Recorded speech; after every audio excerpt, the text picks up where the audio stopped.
More than 1 million people have been forced to flee their homes, and at least 4 people have died after a super typhoon swept across Southeast Asia. Typhoon Haiyan is one of the most powerful storms ever recorded, a Category 5. It slammed into the Philippines early Friday morning. Measuring 300 miles wide, it brought sustained winds of 195 miles per hour and gusts of up to 235. The capital, Manila, avoided a direct hit, but authorities have warned that more than 12 million people could be at risk. It's expected to clear the country tomorrow before heading out across the South China Sea. Both Vietnam and China are now on high alert. Sky's Foreign Affairs correspondent Lisa Holland now reports.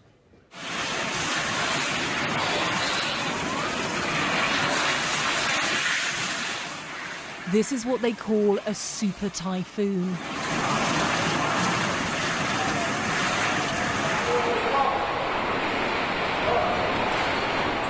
Haiyan is hammering at the door. So powerful, it sent 1 million people fleeing. If they'd stayed, this is what they would have faced. Winds of more than 150 miles per hour, tearing up everything in their way. The central Philippines were battered in what could be the most powerful storm ever to make landfall.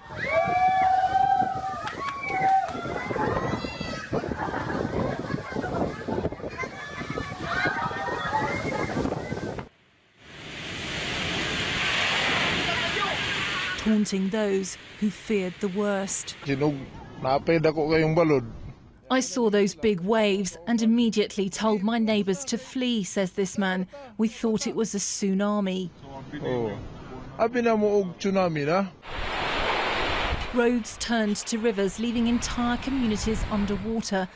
Weather forecasters had predicted few buildings in the Philippines would be able to withstand such a force of nature.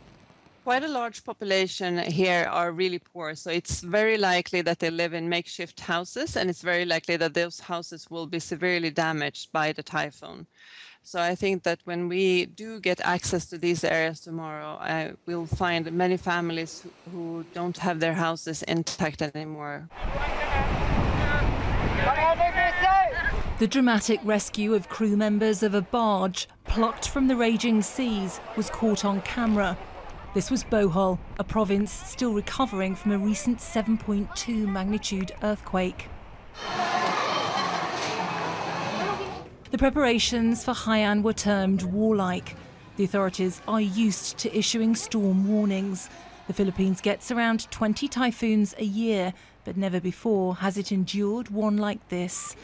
But with power and phone lines down, there's now growing concern for people in the worst hit and more remote parts of the Philippines. Lisa Holland, Sky News.